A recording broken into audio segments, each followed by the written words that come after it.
think you have fallen in love with a person, there is always a new model of a car.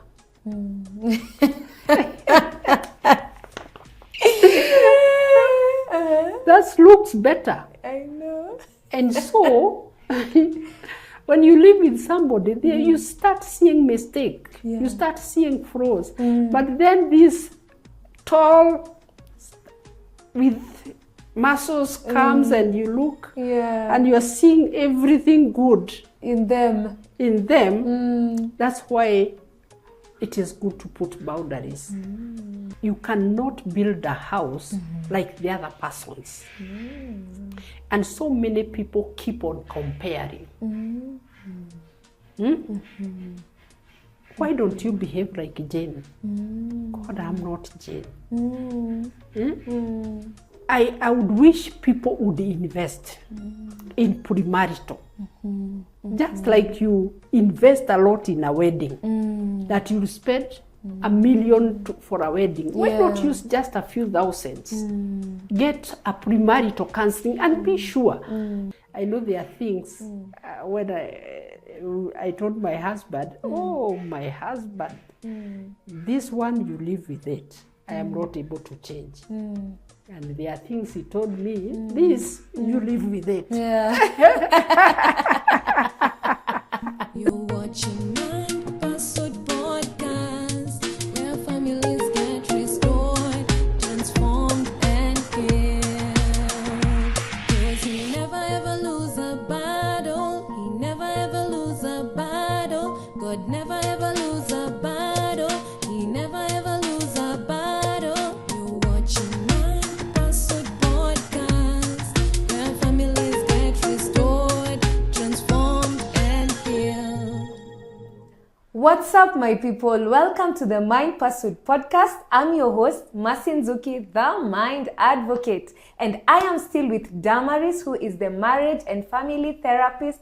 I'm hoping you're learning a lot, especially young people who are in relationship, who are married. Please feel free to put your questions, your comments below so that we can be able to address them. Karibu sana. Thank you. Wow. And we continue with this conversation. And I like the conversation that we're having behind the scenes. And I want the audience to be able to listen to it. I asked you, I've noticed with young people, because I interact a lot with young people, most of them are getting divorced. The divorce rate is very high compared to the older generation. But I like that you have corrected me and said it could not be the case. Maybe shed more light. Tell us more. What I said is, there. You remember earlier I talked about we have already entered. Yes. We did not invest in a counseling session, premarital counseling, and so we entered into marriage. 3, 4, 5 years down the line, we have 3 children. And so when we find ourselves with the children, we find ourselves in a dilemma. Okay. And in a dilemma, we decide we don't want the children to stay without a mother or a father. And so we choose to stay together, not because we are married, but because we want to bring up children in a family. And so we have so many people living for their children, now not living in the marriage. And they are waiting for their last born to get out of home, and they are out of the family. And so we see also older people divorcing because they did not cultivate their relationship. Nowadays we have young people going to work in other countries.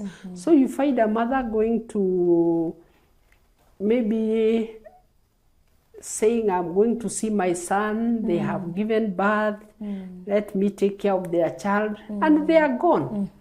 And they don't come back. And the marriage is broken.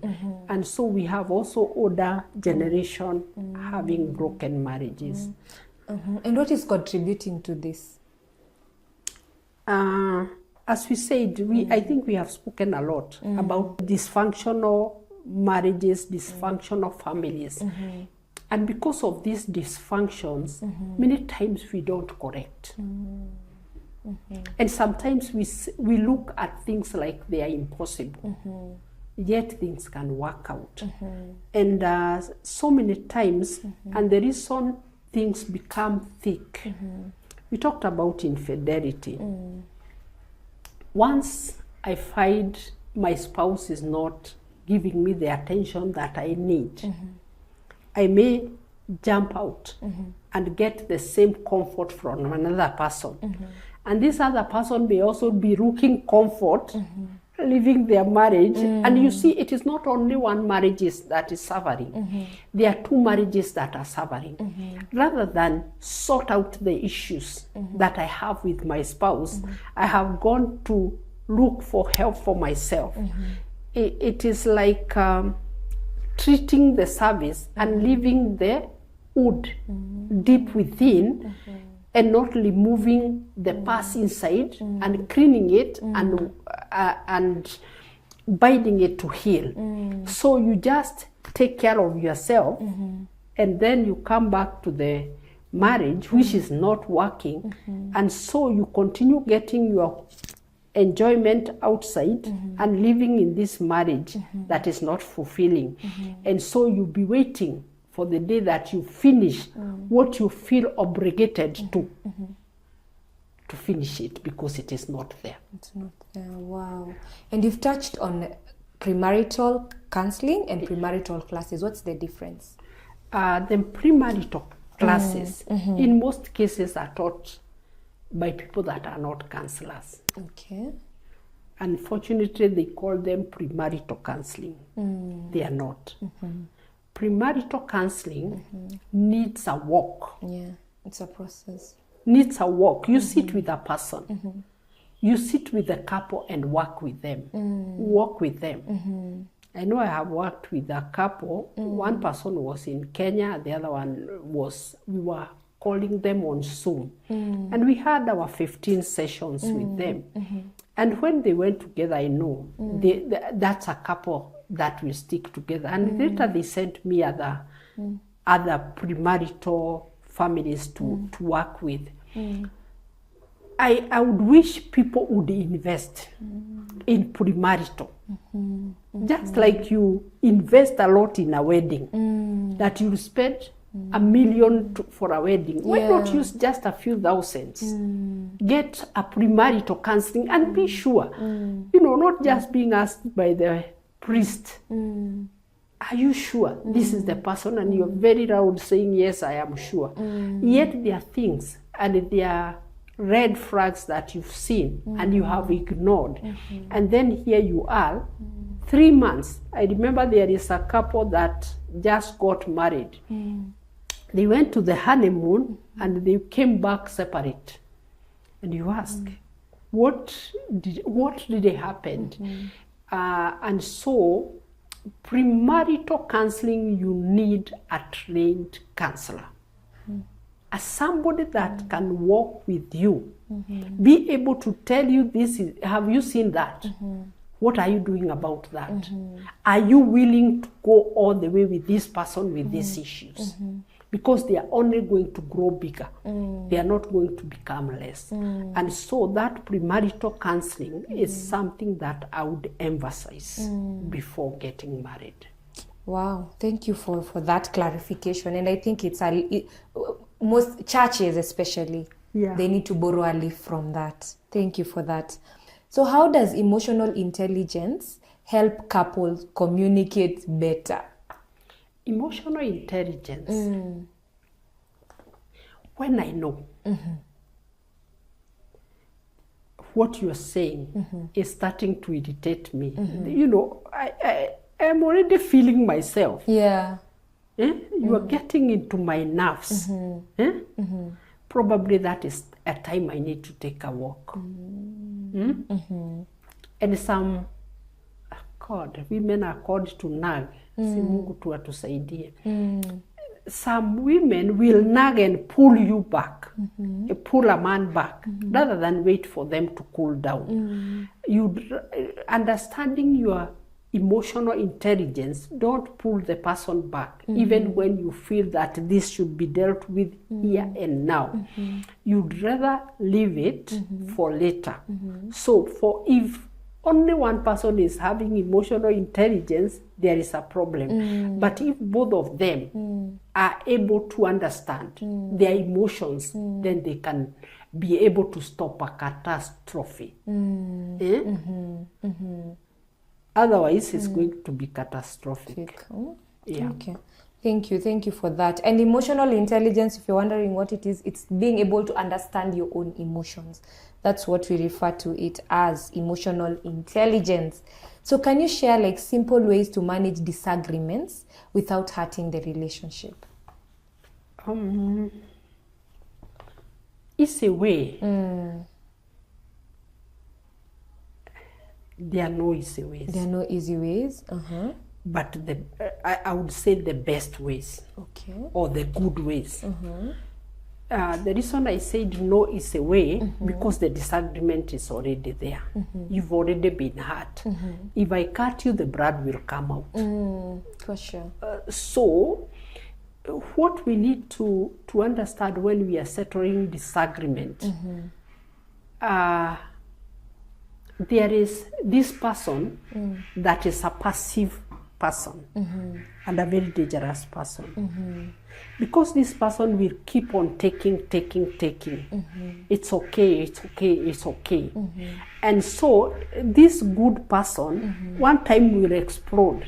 It's like putting pressure in something. You've opened a Coca-Cola, when you've shaken it a little, and then and you might not even take that Coca-Cola because it will blow out and you might not have anything to take.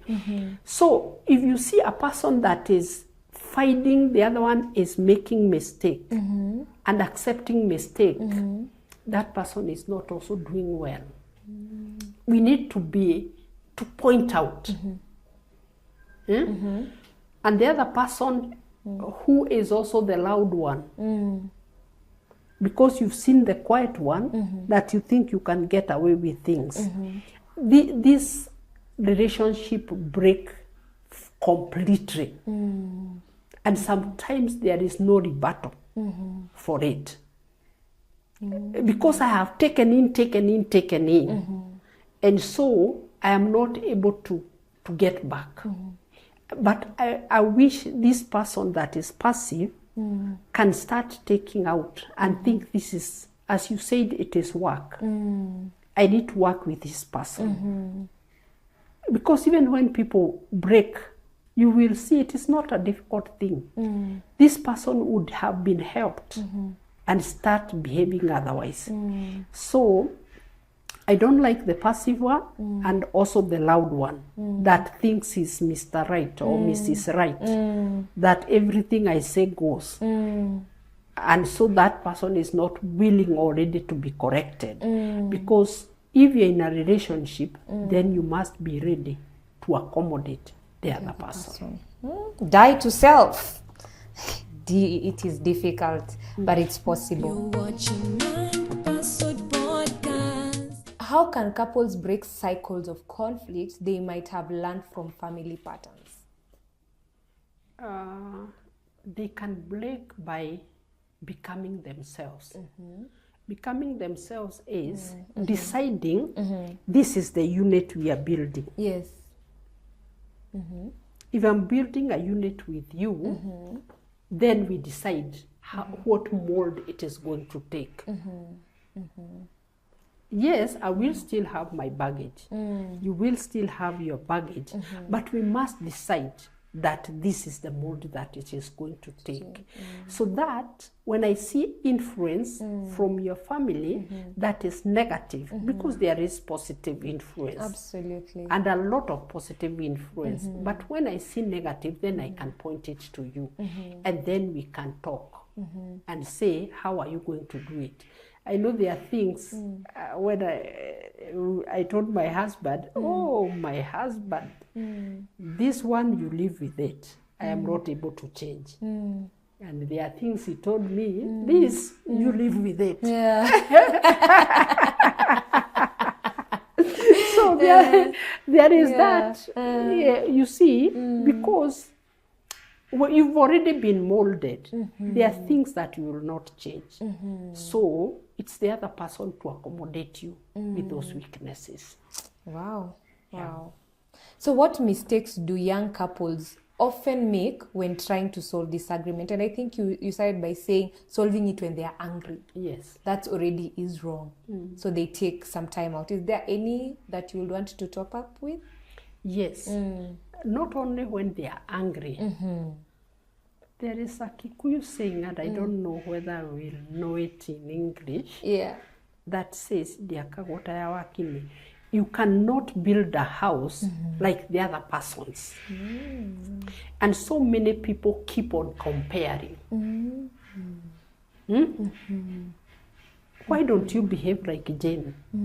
God, I'm not Jane. You could have done like so and so. I am not so and so. And so many times it is that comparison. You are looking at a person, but you're seeing somebody different. Because in your mind you want somebody different.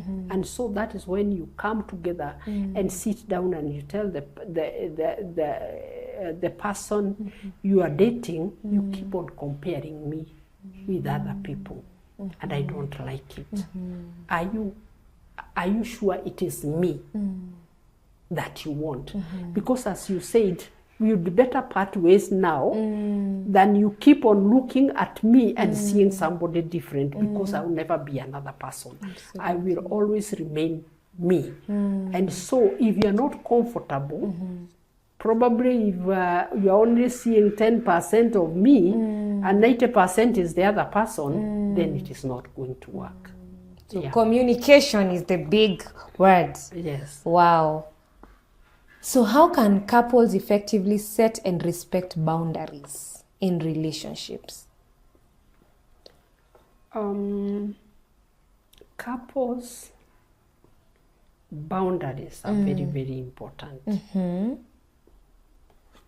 Because we are very vulnerable. That is something we ought to know. Yeah. You know, the bishop says, if you think you start, I think it is somewhere in the Pauline epistles, take care not to fall. Attractions. You think you have fallen in love with a person. There is always a new model of a car.